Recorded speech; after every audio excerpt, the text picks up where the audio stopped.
Good evening all and welcome. Tonight we have the pleasure of being joined by J Nightmares on this collection of terrifying stories from Japan. So get comfortable and let the darkness take control. A few years ago I used to travel around Japan taking photos. I was really into photography. I was particularly interested in taking shots of abandoned buildings. I found a service area along a highway that looked to me as if it had been abandoned. I mean, there was no doubt that the building was at the very least closed. It was boarded up. To me it looked like it had been closed for years. Everything on the outside looked weather-worn, and no one was taking care of it. So that's when I saw my opportunity. I remember it being a very foggy day. There was poor visibility on the roads, which actually helped my case if I wanted to sneak in and out without anyone calling the cops, or them finding me themselves. I pulled into the service area and got out of my car to take some photos of the exterior of the building. I loved the way it looked in the fog. This was out along the mountain roads, by the way, so the fog was even more impressive as it was quite high up. After I finished taking photos of the outside, I managed to gain access through a broken window. The service area was 2 stories high. I imagined that the first floor might have been for drinks and snacks, and the top one might have been for restaurants and public toilets. Since I was on the first floor, I took some photos down there, and after a while I started to notice that there were sounds coming from upstairs on the second floor. Occasionally, I have encountered homeless people living in abandoned buildings, so I wondered if this was the case. Other times it's a gang of youths in the abandoned building smashing the place up and doing God knows what. I was afraid that some dangerous person could be in there, so I called out from the foot of the stairs, "Hey, is anyone up there?" I waited in silence in the dark abandoned service area, and I could no longer hear any more noises coming from the second floor. But then after about 30 seconds passed, I heard the sound of someone dragging something while walking up there. Well, at least that's what it sounded like to me. The noises from above echoed all around. The acoustics were incredible. I felt my brow get a little sweaty. The picture as I saw it was one of a person upstairs refusing to respond and making me aware of their presence. But of course I wondered if whoever was up there heard me or not. Maybe I wasn't loud enough. So I walked over to the foot of the stairs, crunching on broken glass, and as I went I shouted, "Hey, is anyone up there? I'm just taking some pictures, I mean you no harm. Do you mind if I come up and take a few pics of the second floor? I won't be long." I heard my own voice reverberate through the service area, and I know that I had been loud enough this time. I waited on bated breath for a reply on the second floor. I was expecting a voice, but that wasn't the type of reply I got. It sounded to me like someone started hitting something very heavy on the ground, like a metal bat or something. It did this slow and steady, intimidating banging sound on something metallic. It went bang, bang, bang. "Sorry," I called out. I was panicked and didn't know what to do, in all honesty. As soon as I called out sorry, the banging got more aggressive and quicker. It was as if the aggressive banging said, "Hurry up and get out."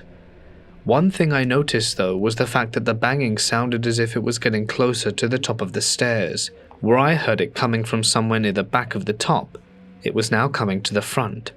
The banging sound was so loud I could feel the vibrations shaking down the stairs as it approached. I didn't stick around to find out what it was. I took off running as fast as I could and leapt through the broken window that I had climbed in through so carefully earlier.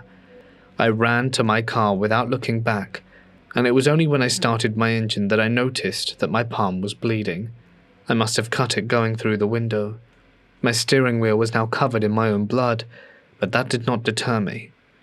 I don't really know what was up there. I looked it up on the internet to see if there were any blog postings about the place, and I was able to find a couple of ghost hunter blogs about the service area. They claimed to have heard voices and banging sounds coming from the second floor. I can attest to that for sure, but one thing I'm a little cautious over doing is attributing the noise that I heard to anything paranormal. The blogs I read all seemed to believe that there was some paranormal activity going on up there, but what I feel like I experienced was something else entirely. A person, a prank, or like they say online, some kind of entity. Something that has made the rundown service area its home. Whatever it was pretty scary, and I won't be going back to take a second look. I'll never forget my 20th birthday. Not because I had a great party, went out with my friends or my family, or even had a memorable celebration. No. My 20th was a night I'll always remember for completely different reasons. It was late, past midnight, and I was on a mountain road fuming after a huge argument with my boyfriend. He had gotten so angry that he kicked me out of his car and left me stranded in the parking lot of an observation point at the top of a mountain.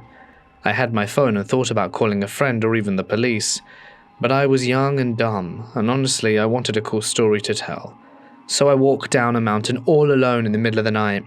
It sounded badass, so I started walking. The road had streetlights here and there, but they barely worked.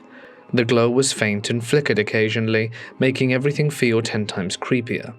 I was regretting my choice quite early into my walk, but I didn't want to think of the alternative, calling someone. I was determined. The walkway wasn't too bad, at least there was one, but the silence of the mountains was unnerving. Still, I was so angry that fear hadn't fully set in yet. A few cars passed me as I trudged downhill. Some sped by without a second glance, while others slowed almost to a crawl. One car in particular drove so close to the edge of the road that I thought they might stop. But when I turned to look, the driver seemed startled and sped away, probably thought I was a ghost or something. The thought made me chuckle despite myself. Then out of nowhere, a man's voice called out, "Hey, you alright?" I yelped, my knees buckled, and I nearly fell. "Oh, didn't mean to scare ya." I turned and saw a white car idling behind me. A guy about my age leaned out of the driver's side window. He looked friendly, clean-cut, cheerful. The kind of guy you wouldn't expect to find lurking on a deserted mountain road at night. "Are you alone? What's going on?" Embarrassed, I blurted out the whole story about the fight with my boyfriend. Behind him, I noticed a girl in the back seat wearing a bright yellow shirt. She waved at me and smiled. Something about having another woman there made me feel at ease, and I let my guard down a bit. I thought they seemed safe and trustworthy. The guy offered me a ride, but by the time they'd showed up, I was well over the halfway point, so I declined. I'm pretty stubborn. Thankfully, he didn't push, wish me luck, and made a joke about me punching my boyfriend for leaving me out there. As they pulled away, I actually felt a little better. Not everyone in the world was terrible, I thought. But then not 5 minutes later, I heard that same voice again boom from right behind me. "Oh, sorry. Didn't mean to scare ya," the voice laughed. Hearing his voice again made me jump. How was this possible? I froze. There was no mistaking it. It was the same guy in the white car. The hell? I turned slowly, and sure enough, there they were. The same guy and the girl in yellow. I tried to laugh it off. "You're messing with me, right?" The guy smiled. "Are you alone? What's going on?" Now I was starting to feel uneasy. How had they gotten back here so quickly? There was only one road, and they'd driven downhill ahead of me. They couldn't have turned around without passing me, and there hadn't been enough time anyway. I shook my head and forced a smile. "No thanks, I'm good." They didn't argue, but just drove off again. This time I kept walking, hyper-aware of every sound around me.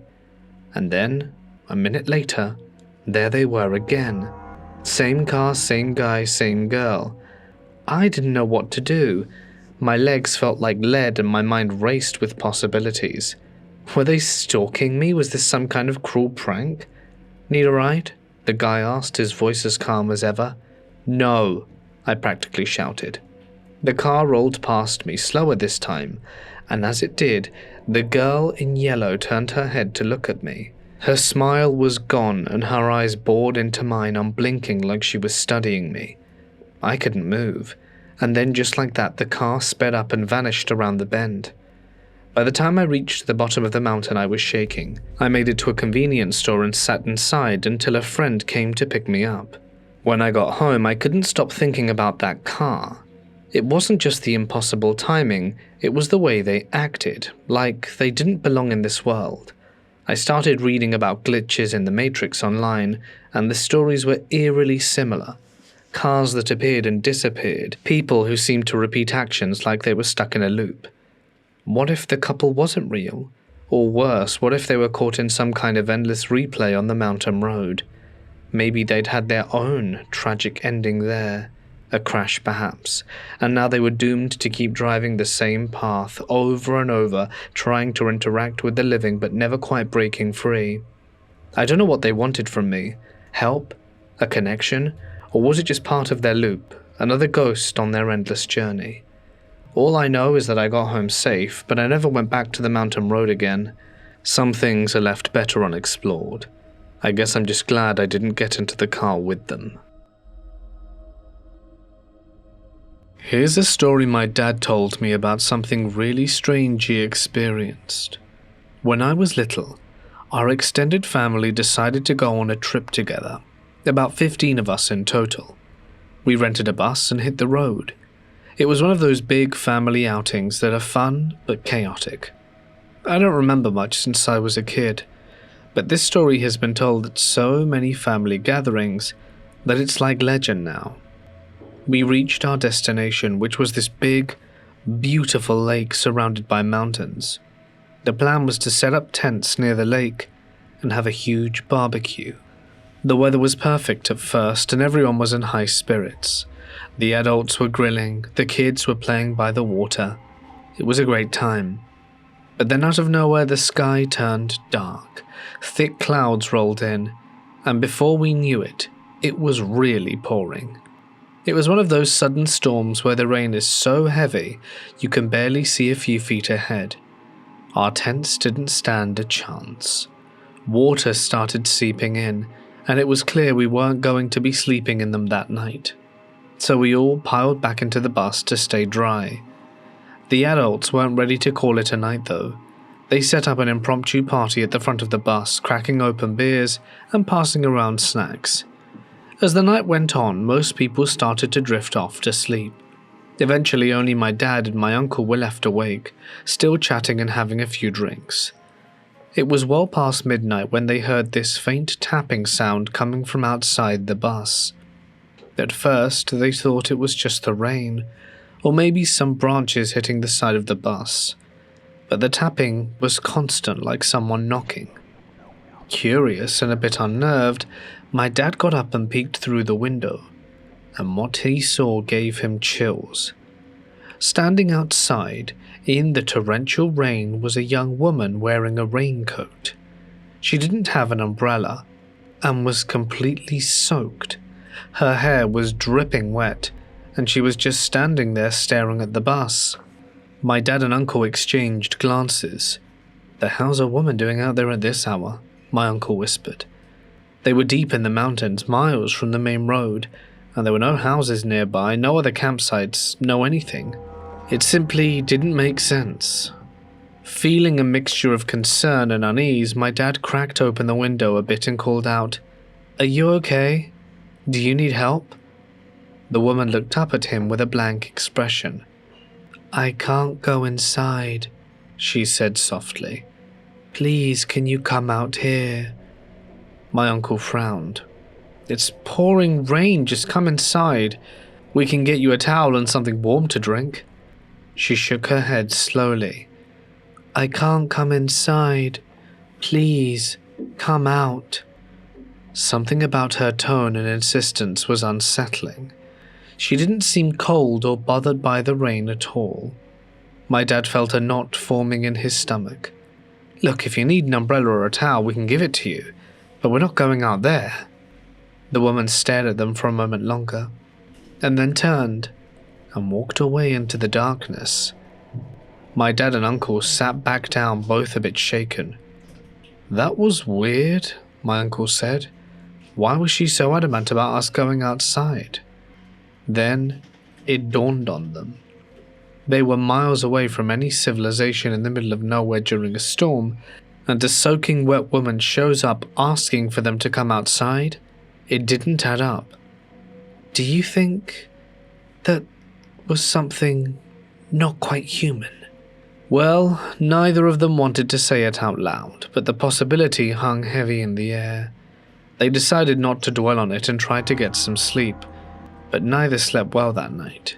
The next morning, they told everyone about what had happened.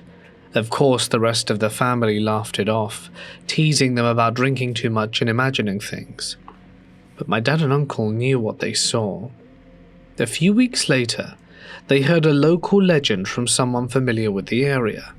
According to the story, a young woman had once eloped with her lover, but for some tragic reason, some say she was jilted or something, she ended up throwing herself into the lake. Since then, people have reported seeing a woman in a raincoat near the lake during storms, asking people to come outside. The description matched the woman my dad and uncle had seen. Over the years, the incident became a staple story at our family gatherings. Each time it's told, it gets more embellished, but my dad and uncle always insist on the core details. They both say the woman looked entirely real, nothing ghostly about her appearance whatsoever. She had feet, she cast a shadow, and her voice sounded normal, and that's what made it creepier. Many people who die with unresolved feelings don't even realize they're gone, my dad mused once. Maybe they wander around, blending into our world, trying to interact with the living. As a kid, hearing him say that sent shivers down my spine. I often wonder what would have happened if they had decided to go out that night. I know people talk about paranormal experiences in the mountains, and maybe there's some truth to it, but honestly, the idea of encountering someone or something like that freaks me out. Whether it was a ghost or some person with bad intentions, it's equally terrifying. Either way, the story still gives me the creeps. I'm from the countryside. In fact, my family home lies just behind the shadow of a tall mountain. The land that the mountain stands on is actually owned by my grandfather. Our family have always been happy to allow villagers to use the land, as long as a small portion of their profits are shared with us. By that, I mean the grounds are free to walk, the fields are free to work, and the game is free to hunt. To me, that doesn't seem like that much of a bad deal. Due to my family's history of being somewhat more than kind with this arrangement, we have been beset by thieves over the years.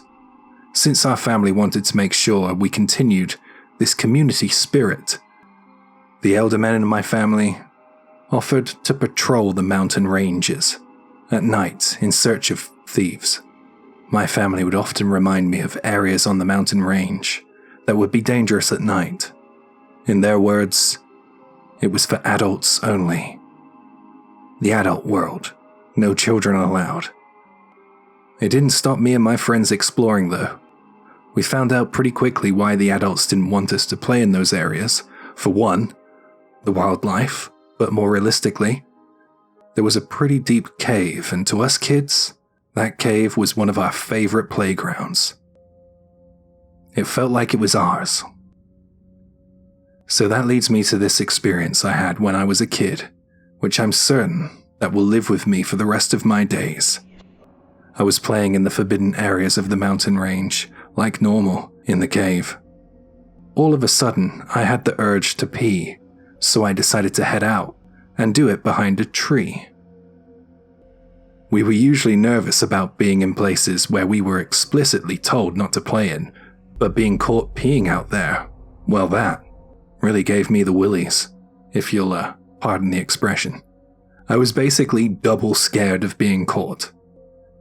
I kept looking around to make sure that the coast was clear, but then, as I was midstream, I saw someone. There was a stranger walking up towards the cave. He was down by the river.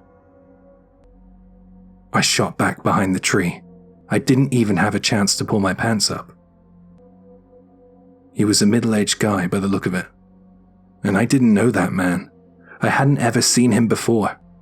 I knew everyone who was permitted to use the mountain range. It wasn't a big village. My family had been talking about someone who had been stealing mushrooms.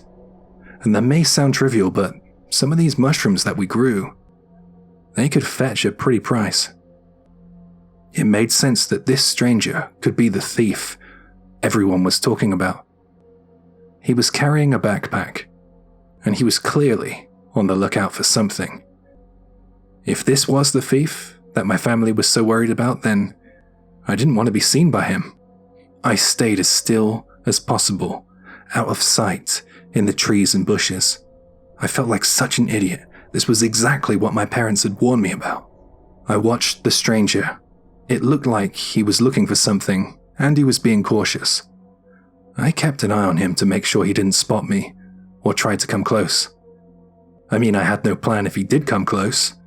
I was just too scared to take my eyes off of him. I watched him for a while, and then I noticed someone approaching from behind him. I knew who was approaching very well. He was my uncle.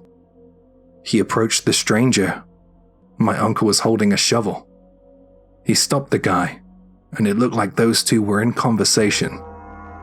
I was too far away to make out anything that they were saying, though. My uncle seemed to be admonishing the guy, giving him a real telling off, you know? The stranger, or should I say thief, took off his backpack at what looked to be the order of my uncle. My uncle then snatched the thief's backpack. He opened it, and then I saw my uncle get very angry. Then something happened that I didn't think would ever be a possibility. My uncle smacked the thief across the back of the head with the shovel. The thief went limp and just fell flat on his face in the dirt. My uncle then dragged the stranger into the river and watched as his lifeless body bobbed downstream. My uncle then walked off in the opposite direction like nothing happened. That scared the hell out of me. My uncle was the younger of the two brothers, the elder being my dad. And man, my uncle had my sides aching so many times when I was a kid. He was hilarious. But in that moment, he didn't look anything like himself. He looked so cold and expressionless. It gets worse because he came round to our house for dinner that night, and I had to sit opposite him, knowing what I knew. He was smiling and joking as usual. It was as if nothing had happened. At one point, he looked at me right in the eyes, and I thought to myself for a brief second while he and my father spoke about trespassers on the mountain range, do you know? The thief didn't ever come back. I'm not sure what happened to him, but I can guess based on what I saw. If he did manage to get away, he never went to the police or anything. I learned about the adult world that they had warned me about with their off-limit areas that day. It was a really scary experience, and I haven't been able to look at my uncle the same way since. This is an experience I had when staying with my family in a guest house way out in the mountains. My daughter was quite young when this happened. I think she was around 4. My husband and I had thought that we had put her down for the night and she was asleep, but we were wrong. We were in the living room area of the guest house, and I guessed that it was just after midnight that our daughter came rushing out of her bedroom over to us. "What's wrong? Do you need to use the bathroom?" I asked. She shook her head. I remember she looked a little shaken up. It was rare for a girl her age, and then she said, "No, Mum. The lady outside asked to be let in, but I can't reach the lock on the window. Can you do it for me?" I sat there staring at her, completely unable to understand what she had just said. We were literally in the middle of nowhere. We drove miles and miles to get to this log cabin, and there wasn't another residence anywhere nearby. I didn't know how to approach the topic with my daughter. I didn't want to call her a liar for having a bad dream, so before my husband could open his mouth, I simply asked, "Who asked you to do this?" As soon as the words left my mouth, concern inside me began to bloom. My question to my daughter boomed repeatedly in my head. My daughter seemed to sense my distress, and I'll be honest with you, I didn't think I hid my concern very well. "The lady. She hurt her head and she's outside the window. She's banging on the glass, Mum." I should have glanced over to my husband and we jumped to our feet and marched straight into the room that my daughter was sleeping in. I went to turn the light on, but instead my husband stopped me. He said if there was someone out there, then we'd be able to see them better with the light off. I saw something against the window. There was this shadow, like a mist or smoke. It looked like the rough outline of a person, and in an instant it was gone, like it had dissipated. My husband asked us to wait inside with the door locked while he went out to check the situation. My daughter then added, "The lady was sad, Mum. She looked hurt, and it looked like she had horns too." I was very, very frightened at the idea that there might be someone out there trying to persuade my child to let them in, and equally frightened that I might have just had an encounter with the supernatural. My husband eventually returned from checking outside. I didn't see anyone there, no footprints either. I mean, the gravel around the whole thing, sure, we would have heard someone run off, right? "And I didn't hear a thing," he said. I went by the door while he stood there. I held my daughter's hand tightly as I approached. The door was open and my husband went to close it, but I stopped him. I wanted one good look out there. All I could see was the dark sea of trees. The tree line was about 20 feet from the cabin, and all I could think of is that she must be hiding. The bugs chirped and the wind blew. It was at that point I shut the door. If someone needed help, like my daughter said the woman did, surely they would have come back when the door was wide open. We all slept in the same bed that night, and thankfully nothing else suspicious happened. I will say that I was completely on edge until we left that cabin. It's the scariest thing that has ever happened to me. I wonder who that strange lady was, and what she wanted with my daughter, and the true intention of why she wanted to be let in. This happened when I was in middle school. Back then I was on the basketball team, so I often didn't get home until after 7 p.m, because my house was in the opposite direction from everyone else's. I always had to walk home alone. It didn't even really bother me though. Well, not until that night. One late autumn evening, after another long day of practice, I was trudging down the mountain path as usual. The leaves were a deep crimson. The night air was crisp and biting. The sky was darkening faster now that it was almost winter, and the moon hung in the sky ahead of me as I rounded a familiar curve in the road. Then something caught my eye. A white figure, standing at the edge of the path. At first I couldn't make out what it was, but as I got closer, I realized it was a man, unnaturally tall and thin, dressed in white. He was standing with his back to me, half submerged in the ditch that ran alongside the road. A chill ran down my spine. What's he doing here? I thought as my heart beat faster. There were no other roads to take. I had to pass him to get home. As I hesitated, I noticed something odd about him. His limbs were long, his arms hanging down almost to his knees. The white fabric of his clothes draped loosely over his bony frame. He stood perfectly still, not moving an inch, as if frozen in time. Why was he stood there not doing anything? It was cold out, I don't understand it. I felt sick to my stomach, but I couldn't stand there forever. I took a deep breath, trying to calm the butterflies inside me, and started to walk past him. My steps, slow and cautious, 5 meters, 3 meters, 2. He didn't move. My pulse was pounding in my ears, and it was so weird because I could almost feel the weight of his presence bearing down on me. But as I got closer, I noticed something even more disturbing. His body seemed to bend slightly, like a tree in the wind, though there was no breeze. I forced myself to keep walking, heart racing, until I was finally past him. I hurried away, half running, my breath coming in quick, shallow gasps.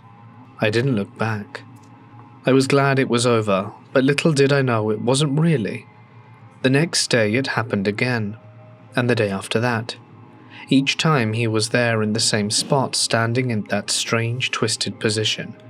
His back was always to me, his limbs dangling unnaturally, his head bowed as if in deep thought. By the third day, my fear had turned into something else, a nagging curiosity. He hadn't done anything to me, no sudden movements, no threats. Just stood there eerily silent. But why?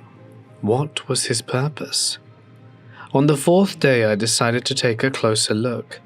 I knew it was a bad idea, but the curiosity gnawed at me, demanding answers. I approached, my heart pounding harder than ever. But I always thought I was kind of brave. I used to go for every challenge when I played soccer. I didn't even worry about getting injured, so I guess this was a little like that. I just went for it. I forced myself to glance at his face, and I wish I hadn't. He slowly turned his head, the movement smooth and unnatural, as if his neck were made of rubber. His face was pale, almost ghostly, with dark, hollow eyes that seemed to bore into my soul.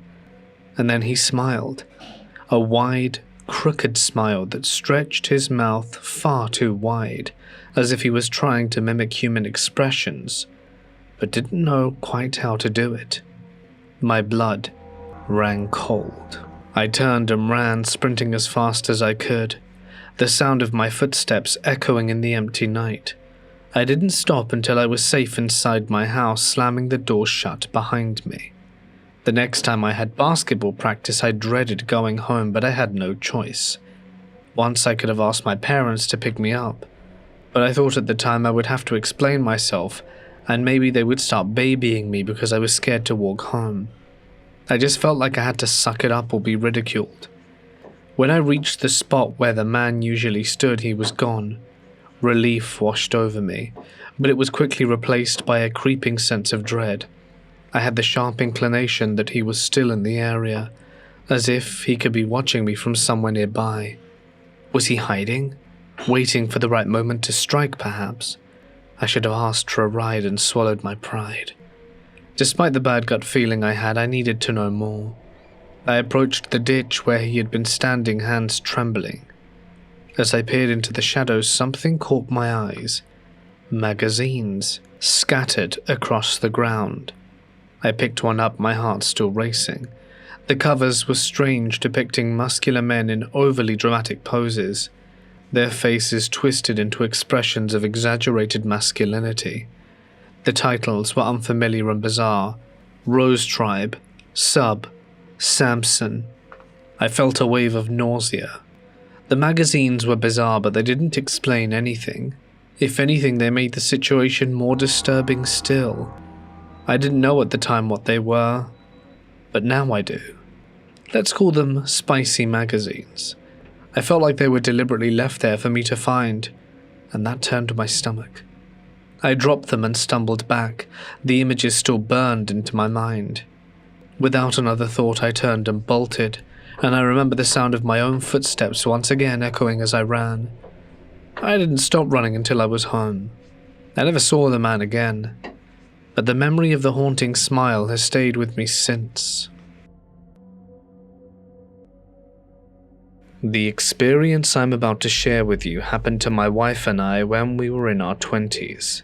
It was a vivid, confusing, and terrifying experience that we hadn't really wanted to share with friends and family through fear of being laughed at and misunderstood. Over the years, my wife and I have always kind of wondered if anyone out there has seen what we have seen. I'm staying anonymous either way.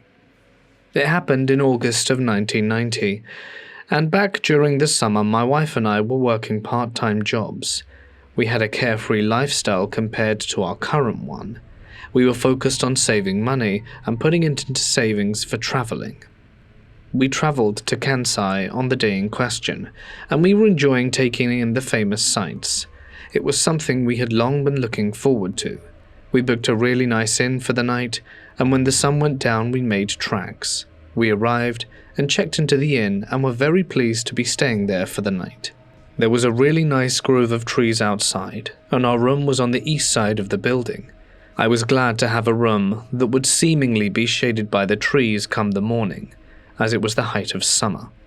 We chatted for a while, took a bath, changed into yukata robes and had dinner, and then put the TV on. It was a really relaxing evening after a long day of walking around. As the night drew on during the first night of our trip, we decided to confirm our love for one another without hesitation. Just before that, I shut the TV off and the room went dark. I then opened the window and pulled across the bug screen as it was a hot night. Everything had been so great. It was about the perfect beginning to our trip. Afterwards, we lay there in the bed chatting. We talked for a while about what we wanted to do the next day, but then my wife fell silent. I had been staring at the ceiling waiting for her to reply, but I decided to look over at her. I guessed that she'd fallen asleep. I turned to see her staring at something, and then she whispered, "Outside, the window." The window was just behind me, and my wife's eyes were glued to it. I looked at the TV screen. It was over on the other side of the room, on my wife's side. The moon was out that night and there was something out there that I saw reflected in the TV. I held my breath, and my wife seemingly tried to disappear beneath the covers, even though it was so hot. I felt sweat dripping down my forehead. It wasn't sweat from the heat, it was sweat from fear. Something was right outside the screen window. I felt paralyzed, like a frog looking into the eyes of a snake. I felt like I was unable to move. But then I saw the fear on my wife's face. She had a cat-like focus on the window, and that was the point where I felt like something needed to give. I couldn't take lying there doing nothing anymore. I turned on my side and looked towards the window, and saw something huge out there. At first, it looked to me like it was a giant rocky structure covered in thick green moss. But that wasn't right. It wouldn't be possible. My eyes adjusted when focusing on it, and a face emerged from within the greenish rock. A face that had harsh, glaring eyes that were emotionless and reminded me of a shark. Its face was like that of an ogre, but its rocky greenish surface looked like it had just emerged from a mountain. It looked like it was a huge green demonic creature standing outside the window. I started praying internally, praying for help from my ancestors to protect me against what I perceived as an inherent threat. We were locked in a standstill situation, too scared to move. I was personally frightened that if I moved even my little finger, that hulking creature would notice and smash its way into our room. We could hear its heavy, labored breaths as it breathed in and out. It watched us for what felt like an eternity. After a while, it took a few thunderous steps backwards. I thought it was going to leave, but it didn't. It stood at a distance and watched us for a while longer, and finally disappeared as it retreated into the woods. I could hear branches snapping and swaying as it moved further away. My throat was incredibly dry. I was scared to move, though. I couldn't even bring myself to close the window. I couldn't sleep. As soon as the first light of the morning came, I got up and drank more water than I had done in my life. I looked out the window and saw an endless forest, which led to the towering mountains. I started to pack our things. I wanted nothing more than to head home. In the coming days, my wife and I suffered some lasting effects from seeing that creature. I personally suffered with insomnia, and when I could sleep, the nightmares were hellish, and I would wake up with fever, feeling bedridden at times. We're doing much better now, but we don't really speak about the encounter to each other. You know, people always say they want to have a frightening experience or see something creepy. So I guess if you're one of those people, build a good relationship up with the deity of your choosing and start praying to the spirits of your ancestors, if that's what you do. I think if it wasn't that through the power of prayer or asking for protection, My wife and I probably would have been featured on a missing persons report. I can still see those dark eyes, shark-like, when I close my own. Please, be careful out there.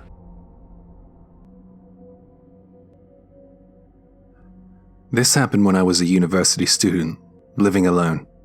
I didn't really recognize how much money student life cost.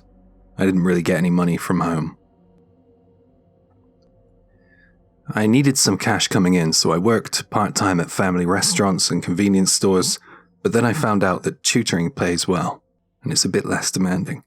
So this is a story about when I used to work as a tutor, and I ended up going to teach a lesson in a seriously messed up house. Okay, let's get into it. But here's the thing. Signing up with a tutoring agency seemed like a hassle with all the registration stuff and paperwork, so I thought screw it, and I just made some flyers myself. I got permission from the people around the neighborhood to put them up. It said something like, tutoring in English and Japanese for middle and high school students, 3,000 yen an hour. Contact me at ... A few days after putting them up, I got a call. The voice sounded like an older lady, maybe in her 40s or 50s. She said something like, I saw your flyer. Can you come over? Turns out she was looking for someone to teach her son. Here's where it gets wild. She wanted me to come every day for 4 hours a day. I was like, whoa, 12,000 yen a day? That's a jackpot. That's about $80 or 62 pounds. Looking back, I was an idiot. I really should have realized that something was off right away. Who has that much cash to spend on daily private lessons? And also, who needs tutoring for 4 hours every single day? Anyway, she wanted me to start the next day, so I agreed. The next evening, I ate dinner early and headed out, aiming to get there for about 5 p.m. When I arrived at the address, the house was old, tiny, lonely looking, just standing there on its own. The atmosphere was creepy as hell. It was already getting dark because it was autumn, so that didn't help.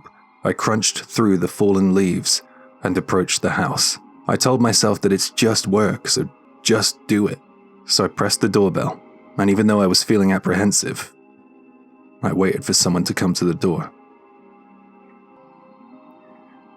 To my relief, the voice that answered was the same middle-aged lady that I spoke to on the phone. For a second, I felt a bit better. Then she opened the door, and my relief vanished. This lady was a mess. Her hair was full of dandruff, and she had these dark circles under her eyes. She gave me this really unsettling smile, and I instantly regretted coming. But I needed the money more than I wanted to run. Come on in, she said with a creepy grin. My voice was probably shaking when I said, thank you. I stepped inside. The house itself was giving off these eerie vibes. I asked where her son was, and she pointed to a room at the back. The atmosphere just kept getting worse the deeper I went into the house. We finally reached what looked like a kid's room. It had a dresser, TV, bed, stuffed animals, a toy robot, and a study desk. At the desk, I saw what looked like a kid sitting there. So I walked over saying, hello there. But when I got closer, I realized something was seriously wrong. It wasn't a kid. It was a doll, and a creepy one at that. It was about the size of a child, and it was dressed in clothes, but its face... oh man. It was just a piece of fabric, with 3 black dots for eyes and a mouth. I don't know if you have this frame of reference, but imagine one of those Shy Guys from the Mario games. That's what it looked like. Or the Kodamas from Princess Mononoke. This is my son, the lady said with that same disturbing grin. I felt all the blood drain from my face. This place was bad news, and I knew it. I blurted out, isn't this a doll? That was stupid. I should have kept my mouth shut. What did you say? This is my son. His name is Ken. She screamed at me.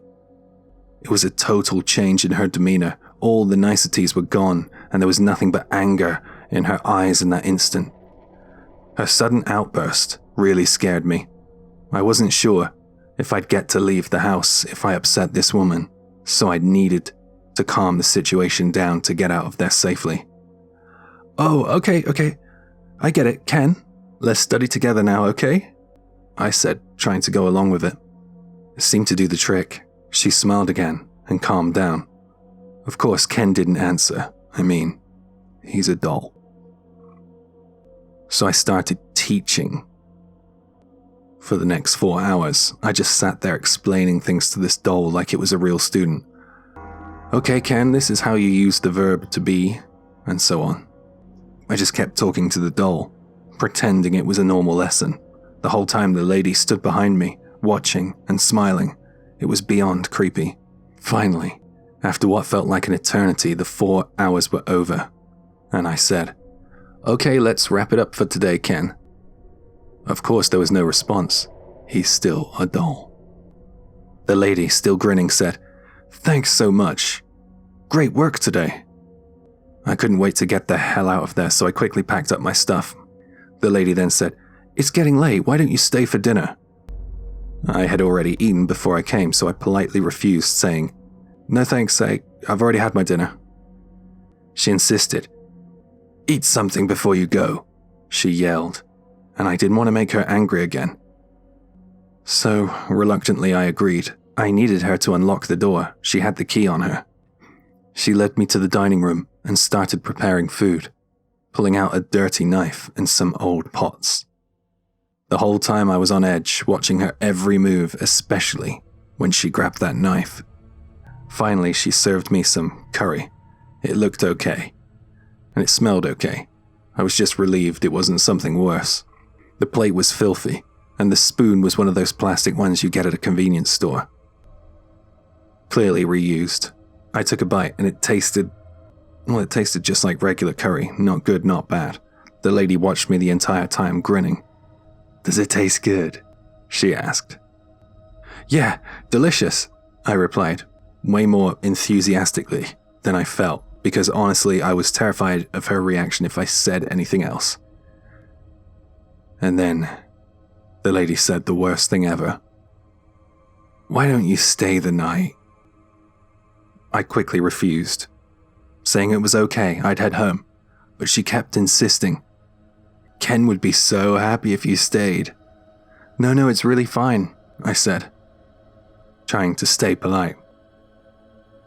And that's when she snapped again. "You'll stay the night. You can't just leave Ken alone." I was trapped. Staying seemed like a terrible idea, but making her angry felt like a death sentence. So I said, "Okay, I'll stay." But in my head I was already planning to run as soon as I could find a chance. She laid out a futon in Ken's room for me to sleep on. Sleeping next to that creepy doll was the last thing I wanted to do. But I had no choice. Before she left, she gave me a warning.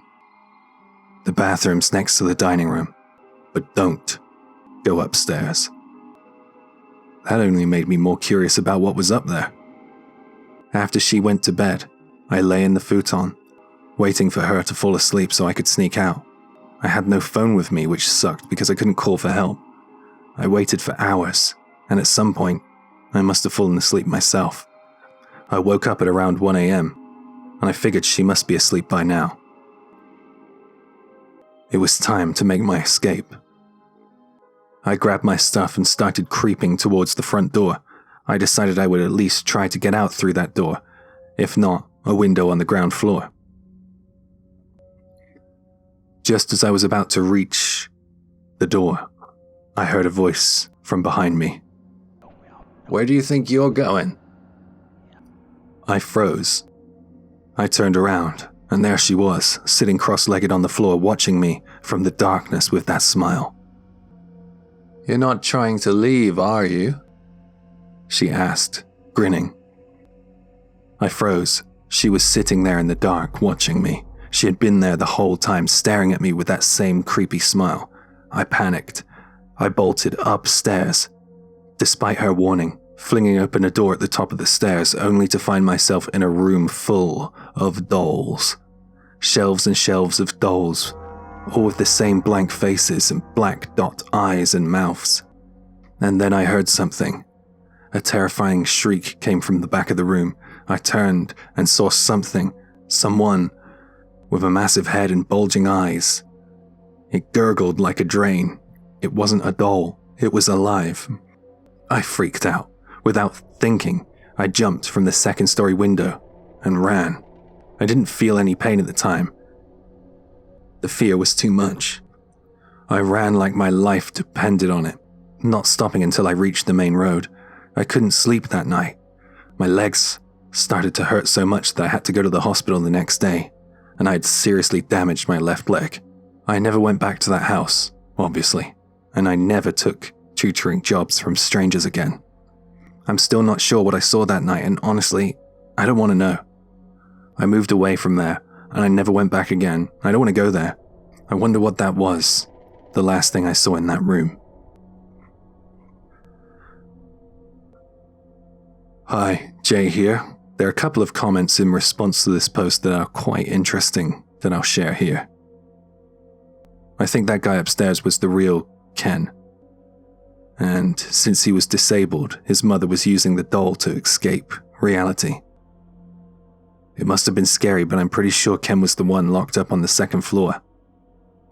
Maybe those noises he was making was just him happy to see a human after a long time. This happened when I was in high school. I was part of a sailing club and we were at sea. We often went out to do training. This story takes place close to Guam and Hawaii. After a few days into the voyage, the ship stopped moving.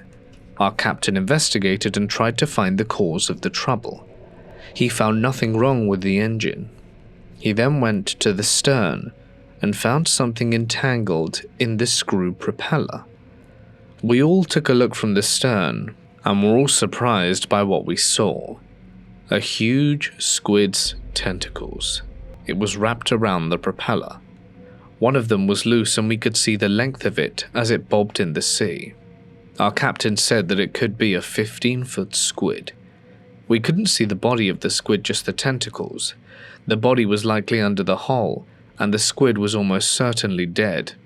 Even if we tried to reverse the propeller, we still wouldn't be able to break away from the tentacles. There was no other option but to remove them manually. So with ropes, carabiners, and knives, we saw 2 divers slip beneath the surface to free our ship from the grip of the squid. After about 2 to 3 minutes, one of the divers emerged and said that it would take them about an hour to get the propeller free. He said the squid was so big they couldn't get anywhere near the propeller. The diver went back to work. About 30 minutes or so passed and the divers were back at the surface. This time they were shouting for someone to help them as soon as possible. We all grabbed the ropes and began pulling them up. We didn't know what was going on. While we hoisted them up, something smashed against the hull of our ship, causing it to shake. It felt like an earthquake. The divers were finally back on deck, and everyone was panicking, and then a second crash came to the hull that really made the ship rock. We were all silent, scared silent. We couldn't do anything but look out across the deep, dark ocean. The body of the squid was now at surface level, and then we saw it. A huge shadow approaching. The biggest shark I've seen in my life was meters from me. It was about 10 feet below the surface, and it dwarfed that 15-foot squid despite not being directly next to it. It looked to be over 65 feet. If you consider that it was 10 feet below the surface, it would make it larger than that. Seriously, the thing was the length of a bowling lane.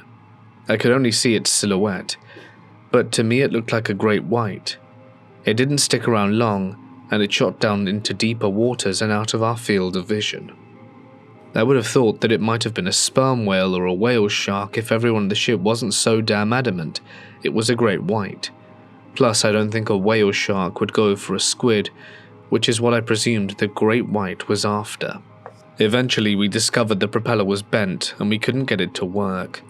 I think when we heard the crash against the hull, That was the shark tearing away the squid with the sheer power of that thing, and that it bent the propeller while tearing it apart. We had no choice but to send a rescue signal, and thankfully an Australian merchant ship bound for Japan picked up our signal and towed us. We were home in a few days. It was scary out in the open ocean with the thought that that huge shark thing was down there. When we finally checked out the damage to the ship, we found that the propeller was hanging on by a thread, and there was no sign of the tentacles that were once so tightly wrapped around it. I wanted to get a copy of the captain's log to share, but haven't been able to. And I'm curious to see how it was formally reported, but I don't think I'll get a chance to read it at this point.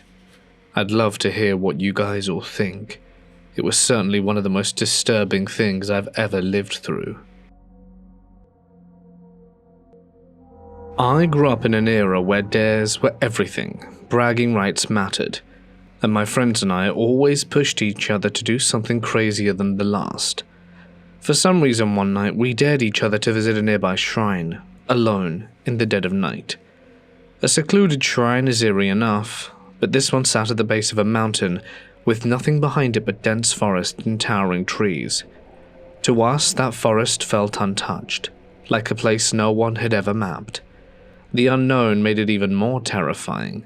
This wasn't some childish prank like Ding Dong Ditch. This was next level. So that night we snuck out once we were sure our parents were asleep and made our way towards the shrine. I remember the air feeling spooky, like Halloween had arrived in the middle of summer. There was a strange chill, and the scent of dead leaves lingered where it shouldn't have. As we approached, the first thing we saw was the towering red Torii gate. Beyond it, an ancient stone staircase that stretched up into the darkness leading to the shrine. And with every step, the silence around us felt heavier.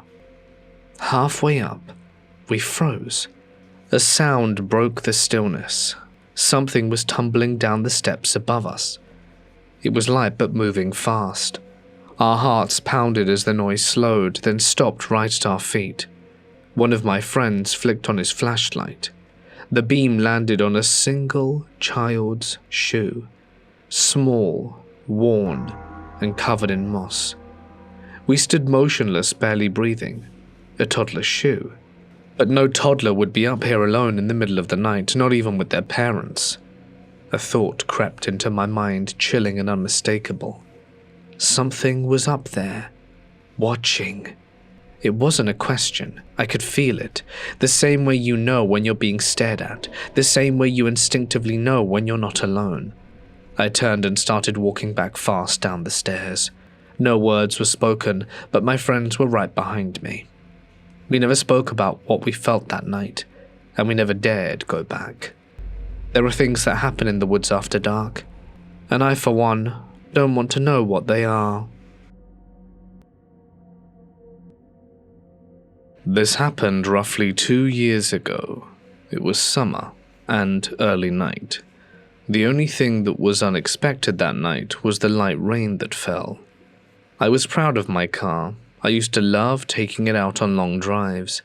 I didn't care where I went as long as there was an open road ahead of me. I liked going out on weekday nights, there was less traffic that way, and I loved the mountain roads on the weekdays. They were great for drifting, and I was just getting into that. I put a lot of money into my car, and it was tuned out to the max. I was with a friend. He was driving too, and before we got anywhere near the mountains, I felt as if something was kind of off. There was a weird vibe. Put it down to the unexpected summer rain, I guess. One of my friends had said he wanted to go further into the woods that night. I guess I did too, since I was kind of bored of drifting around the same curves. I smiled at the beware of animals sign, thinking we were invincible. I guess that's how it is when you're young. You just have something about you, don't you? I had seen animals crossing in the dark at night, but the sign didn't intimidate me. I actually saw 3 animals that night, a weasel, a big bird, and a tanuki. One of my friends swore that once he saw an animal with a glowing white body one night. Of course, I just brushed it off.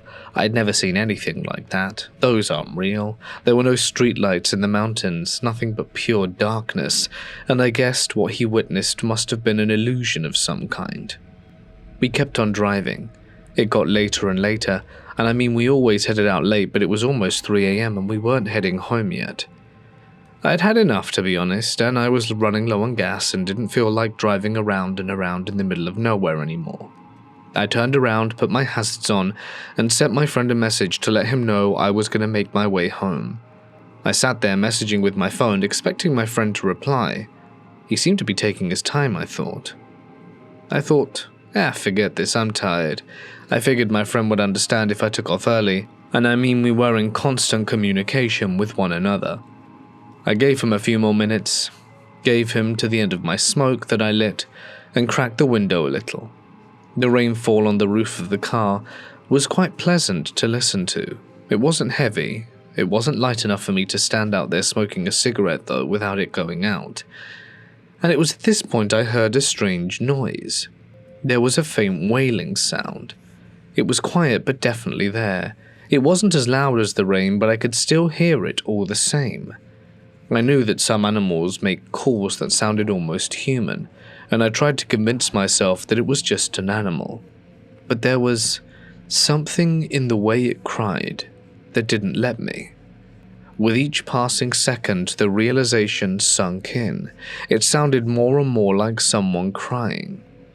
I remember sitting there, the smell of tobacco, the drum of the rain, and the sound of the windscreen wipers going back and forth.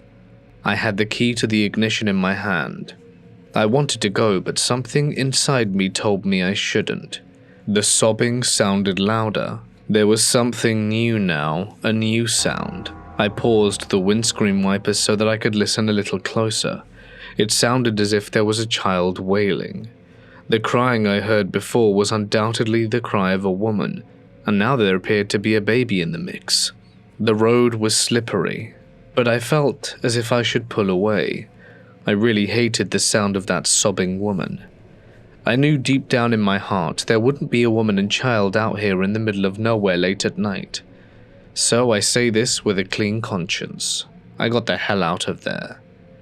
It wasn't until about a month later I heard a very interesting news report. It turns out a woman and her son had had their lives abruptly ended by her husband and the boy's father. What a dark thing to do. Apparently their bodies had only just been discovered. They had been out there in the heat of summer and the cold of the rain and wind for some time. I don't know if it was their residual voices that I heard that night. All I care about is if their souls are at peace. Before we dive into this story, let's talk about Kokuri-san, a game often compared to the Ouija board in Western culture. It's a Japanese spirit summoning ritual, popular among students looking for a thrill. While seemingly innocent, Kokuri-san is shrouded in superstition and fear. To play, participants sit around a table and prepare the following: a sheet of paper with the hiragana alphabet, words yes and no, and the numbers 0 to 9 written on it, a coin, or in some instances a cup, an open window in which the spirit of Kokuri-san can enter. If you use a cup, each participant blows their breath into the cup as if inviting something unseen into its space. Then they lightly rest their index fingers on the cup. One person then calls out, "Kokuri-san, Kokuri-san, if you're here, please move to yes," something along those lines. If the cup begins to move, Kokuri-san has arrived. Questions can now be asked, but players must tread carefully. The rules are strict. Never ask about your lifespan. Never forget to send Kokuri-san away properly by asking the spirit to leave. And never, under any circumstances, treat the game as a joke. Neglecting these rules might just leave the spirit lingering. Worse yet, it could bring something unwanted into your world. Now here's the story called Sa-mu-i, or cold in English. This happened when I was in middle school, during a cold December break. There was this classmate of mine, A, whose house was basically the place to hang out. It was perched at the edge of town near a rugged coastal cliff overlooking the sea. A's parents were often out for work, so it was perfect for a rowdy bunch of kids to mess around without any supervision. That year, Kokuri-san had become all the rage at school. Kids were whispering about strange answers, weird happenings, your usual play at your own risk kind of thing. Naturally, we had to try it. A's living room was dim, the light outside already fading into that early winter twilight. We set up the game on a round wooden table, a piece of paper with the alphabet, yes, no, and numbers 0 through 9. One of the rules that I had heard about was to avoid any words or syllables that might accidentally spell out animal names like Tora, tiger, or Shika, deer. It was supposedly bad luck. Then we opened the window. I can still see the curtains swaying in the breeze when I think back to that day. Instead of a coin, we used a plain, unmarked glass cup. Something about its emptiness feeling unsettling. We all exhaled into it, as though breathing something into the cup itself, before placing our trembling fingers lightly on its rim. My friend A, the self-declared master of ceremonies, cleared his throat and began, Kokuri-san, if you're here, please move to yes. The silence was thick, and for a few seconds nothing happened. Then with a slow, almost reluctant scrape, the cup inched towards yes. We stifled nervous giggles and glanced at each other, trying to act braver than we felt. A grinned, though his voice wavered, as he asked the first question. Who does X like? For context, X is me. I'm staying in on though. My cheeks burned. What the hell, man? Don't ask it something stupid like that, I protested. But A, he ignored me, smirking. At first the cup didn't move, but then it began to shift, shuddering, almost vibrating as it crept across the paper. We leaned in closer, expecting it to spell out a girl's name, but instead, it stopped on a single syllable. Sa. We blinked, confused. Then the cup moved again. Mu. And once more. Eat. Cold. That's what it spelled. Cold. What the hell does that mean? I muttered. I started to get a bad feeling. A knot tightened in my stomach. Is it messing up? B, another friend asked, trying to sound dismissive, but his voice was quieter than before. We asked another question, anything to break the unease. Why are you saying that? The cup only repeated itself. It spelled out Sa-mu-i. Cold. The room felt then heavier. The air was icy, as though the walls were pressing in around us. I shivered, though the heater in the corner still hummed. I noticed A rubbing his shoulders as if he was trying to shake off a chill. A dull headache began to throb behind my eyes. I don't like this, let's stop it. I blurted out, unable to hide my unease. Everyone nodded quickly, relief flashing across their faces, but when we tried to send Kokuri-san away, something went wrong. A said the words we were supposed to. Kokuri-san, thank you for coming, please return now. We waited. The cup didn't move. Say it again, B hissed, sounding scared now. A repeated his words, his voice cracking. Still, nothing happened. I don't know which one of us did it, but then somebody yanked their finger off of the cup, and that broke the spell. We're done, let's just leave it, I yelled, my voice frantic. Well, nice one, you idiots, now my house is going to be haunted, A said. B then grabbed the cup, nearly knocking it over. "If we break the cup and burn the paper, it'll be fine," he muttered, though he sounded anything but sure. We left it there. I remember excusing myself and literally running home. 3 days later, the news spread through town. They'd found a woman's body, washed up on the beach near A's house. A drowned woman. Authorities said that she had been in the water for days, her body frozen from the icy winter sea. When I heard that, my blood ran cold. Cold. To this day, nothing strange has happened to me or the others. We got lucky, I think. Maybe we broke the connection in time.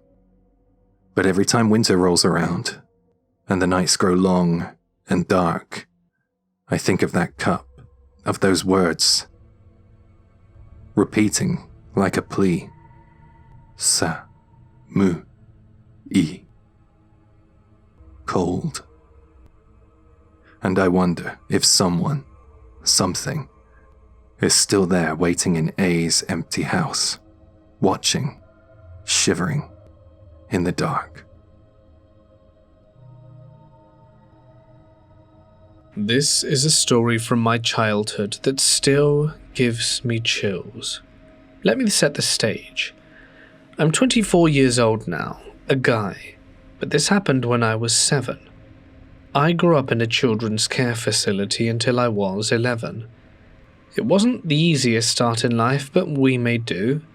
The place had its traditions, and one of them was the Little Explorer field trip, where the younger kids between 4 and 7 would go on outings to parks, zoos, or other fun places. This particular trip was to a huge park with a forest and a pond. I remember it vividly because it wasn't just any trip. It's the day something happened that I will never forget. I was with 2 others. Sayuri, a girl my age who'd been at the facility as long as I had, and Itsuki, a younger boy who was on his first ever field trip with us. The 3 of us were grouped together since we were the only little kids there that day. The older kids didn't come on the trips. At first, it was a pretty normal outing. Sayuri and I were used to these field trips. We'd been to this park countless times. Honestly, we were a bit bored of it. But Itsuki was practically bouncing with excitement, his little face lighting up at every new thing. He kept asking us questions. "Have you been here before, Tatsu?" That's what the younger kids called us older ones. Also, my name is Tatsuya. "Yeah, lots of times," I say, trying to look cool. Our caretaker, a staff member from the facility, encouraged us to explore while she kept an eye on us from a distance. "Go on. Take Itsuki on an adventure," she said with a smile. So we did. The park was beautiful, with thick trees and a quiet pond in the middle. As we wandered, we stumbled upon something we hadn't expected. A tori, a traditional Shinto gate standing alone in the woods. Behind it was what looked like an old shrine, overgrown and forgotten. Sayuri and I had been there before and thought nothing of it, but the moment we stepped through the tori, Itsuki froze. "I don't want to go." He dropped to the ground and burst into tears. "What's wrong?" I asked, crouching beside him. Through his sobs, he pointed past me. "There's a black shadow behind you. He just appeared. He's scary." Sayuri and I spun around, our hearts pounding. But there was nothing there. Nothing but trees and the stillness of the woods. Itsuki's panic was contagious. The 3 of us bolted, running blindly through the forest. The strange thing was, even though Sayuri and I had been there many times, we couldn't find our way back. The trees felt like they were closing in on us, the paths twisting and unfamiliar. At some point I got separated from them. Alone, scared, worried for them both, and completely lost, I started to cry. I felt like I let them down, and felt stupid for getting myself lost. A man emerged from the trees, walking towards me. I realized in an instant who this was. I was looking at the one who had upset Itsuki badly.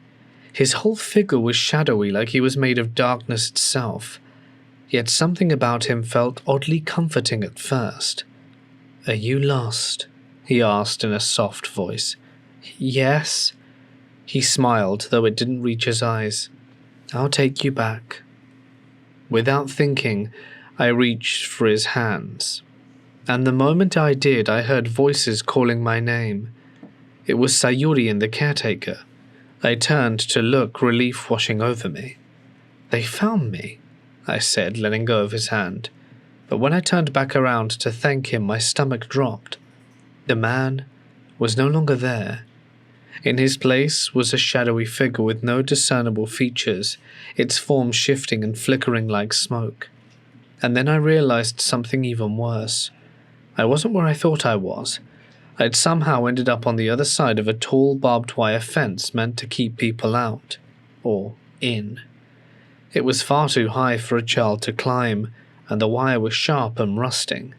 Yet here I was standing on the other side unharmed. My caretaker's voice was frantic as she climbed the fence to reach me. "How did you get over there?" she shouted, her face pale.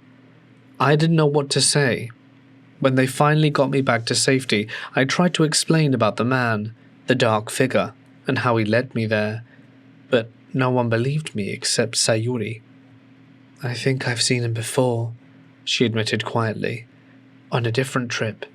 He tried to hold on to my hand, but you called my name and I snapped out of it. We never spoke again about it after that. Even now I wonder who or what was that man. Why did he want to take me deeper into the forest? Was he the same black figure my young friend saw? Sometimes when I walk through quiet parks or woods, I feel like I'm being watched. And I wonder if he's still out there, waiting to take another lost child by the hand." I heard this story from a guy at my company who comes from the countryside. I mean deep in the mountains. His family grows and sells shiitake mushrooms. When he was younger, he used to work there, and one of his main jobs was to patrol the mountains where the mushrooms grew. He said that people would often sneak out there to either mess around and party and inadvertently destroy the mushrooms, or they would just plain steal them. He would go out periodically and keep watch over the place. Well, one afternoon while out on patrol, he said that he noticed something was out of place. He said there was a shadow moving between the trees. He spotted it at a distance, and at first he thought it was a person, perhaps playing airsoft or paintball or something. He shouted to them, "Hello, not sure if you noticed, but you've strolled onto private property, pal. Could you please go ahead and leave?" The shadow then started moving towards him, and as it got closer he noticed it wasn't a person at all. It was just a black shadowy outline of a person. He couldn't believe what he was witnessing. The shadow even made noises as it travelled. It crunched the leaves and sticks that lay on the floor. He said it was so dark that he couldn't make out any features, no eyes or anything. It was just a jet black shadow. For some reason, he didn't seem that afraid of it. He said it approached him and passed him by. He said he felt a slight chill as it moved past him, but nothing more. He went home and told his dad and my grandpa about what he saw. No one really knew what it was or had any explanation for it, and they all ended up agreeing that it must have been something that has lived on the mountain before their family and ancestors came along. Maybe it was some kind of forest spirit. I wouldn't have been able to keep as cool as he had. Just the image of a black shadow approaching the woods is frightening enough for me. 13 or 14 years ago, I was working in Kansai. I had a part-time job there. My job was to unload containers at the port. I had to unload these huge containers.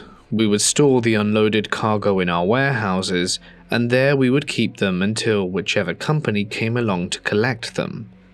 There was a lot of heavy machinery in use, cranes, forklifts, etc. A lot of the work depended on us staff manually unloading the containers. The containers were full to the brim, we're talking 2 to 4 tons. Most of the stuff we would unload would be beverages and livestock food. In one day we could unload 2 or 3 of these containers. I remember one day we were unloading box after box of laundry detergent in the height of summer. Man, it was hotter than hell. The work wasn't really hard, and my co-workers weren't exactly pleasant either. I worked with the Yakuza. They were ill-mannered, shall we say, and very quick to anger. I think I was working with some former Yakuza bosses too, former gang members and the like. It was really strange, and a shady company looking back on it. Well, one day I was returning from my break as a container was being lowered. They were engaged in quite a serious discussion. "Is it? Yeah, it's no good, that thing." I just heard the tail end of their conversation. The container had to be unloaded this afternoon. It was untouched and filled to the brim. Great. That's me not going home early, I thought. What the hell happened? What was the situation? I was irritated. As I walked in, the 2 biggest guys I worked with were silent. I didn't ask, but I thought that was weird as they were quite loudmouths. After a while, the boss told us that the unloading of that particular container had been cancelled for the afternoon. I found that a bit strange, but didn't complain. Apparently during my break, they had opened the container, and another employee who I knew managed to get a peek at what was inside. He said when they opened it, something moved in there, so they shut the door, and someone suggested to go on the roof to look through one of the gaps to see what it was. They looked, and said they saw all the items in there filled to the roof, but something else was in there. Something's face. My colleague said it looked vaguely human-like. Its face elongated, its eyes huge, and its mouth hung at a low point. It didn't move, it just watched. Thereafter, no one was permitted to go near that container. I asked if maybe it could have been an animal that got in there, and he replied that he'd seen animals there before. It's more common than we might expect. He's even seen people climbing out of them too. The containers are sealed with rivets when they leave whatever foreign port they come from. You need to use a large pincer-like tool to open the rivets on the doors of them. When we finish unloading them, we always go in to clean them up. I've found flowers and insects that I've never seen before. How these things get on board, I'll never know. When I was leaving work, I heard something disturbing. Something huge slammed against the side of the container we were instructed not to open. Twice. It was ear-shattering. The whole warehouse stood still for a moment. I looked to the warehouse manager, and he looked scared for his life. I think of this moment more often than I'd like to. The next day, the warehouse manager pretended like nothing happened. I handed in my notice. It was too much for me. I know what I heard. What proves me right is the fact that the container was moved to another part of the warehouse and wasn't opened. I wonder if, to this day, it's still sealed. And I wonder what the hell was inside there.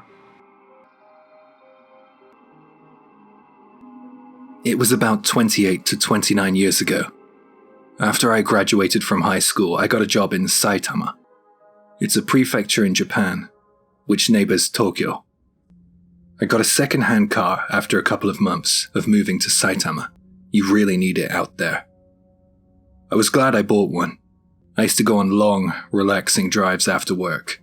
I would listen to my music and smoke cigarettes. I really enjoyed it. Obviously, that was until the night in question. One night, I was on a particularly long drive. I was way out in the mountains. There wasn't much but darkness and the sound of cicadas all around me. I drove with the windows down. Well, at least one window. The driver's side window, since I was usually smoking. I was heading along this dark road, and I heard a scream. It wasn't an adult scream. It sounded like a kid's scream. It was blood-curdling. I don't want to talk about it much because I can still hear it in my mind as I type these words, but trust me, if you heard something like that, you'd do what I did. Slam on the brakes. It was instinctive. I wasn't a believer in the paranormal or anything like that. I put a lot of faith into my 5 senses. And I felt like something was happening out here. So I pulled over onto the hard shoulder and got out of the car. I felt chills rise up my spine. It was the dead of night, and there was no reason why I should have heard what I heard. I scanned the area as best I could. My car's headlights lit up the dark woods ahead of me, but there was darkness in all other directions. I began to sweat. I was worried, scared, nervous, paranoid, you name it. I was overcome by some terrible dread. What made that sound? Was someone in danger? I was wondering. My legs began to tremble. I thought that was just a thing that people say, but it's pretty true. I couldn't hear anything apart from my heartbeat and the restless shuffle of my feet on the dirt road. I was panicked. I wanted to leave. I managed to convince myself that it was just an auditory hallucination. Maybe I was staying up too late or something. I didn't hear anything else after that initial scream, so I thought that I could just go. So I headed back home. About 3 weeks later, I was watching TV, and the same roads and the same mountain passes came up on the screen. The newscaster said the words that I will never forget. Tsutomu Miyazaki has confessed to the murder and identified the scene of the crime to the authorities.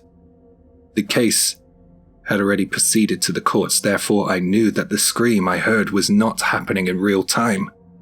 Yet perhaps it was some distant echo of the past. That scream wasn't one you'd hear in an amusement park, or if somebody startled someone. That was an end-of-life scream I saw on screen, the exact area I pulled over. It was truly disturbing to imagine what happened there. I didn't have to imagine because after the trial, weeks and months later, the guy's actions were very well documented by media and himself. If you don't want to sleep tonight, you can look up the crimes of Tsutomu Miyazaki, but I will not give him the recognition here. What he did truly turns my stomach. You'll understand why that scream scared me so much. I stopped going for night drives in the woods after that.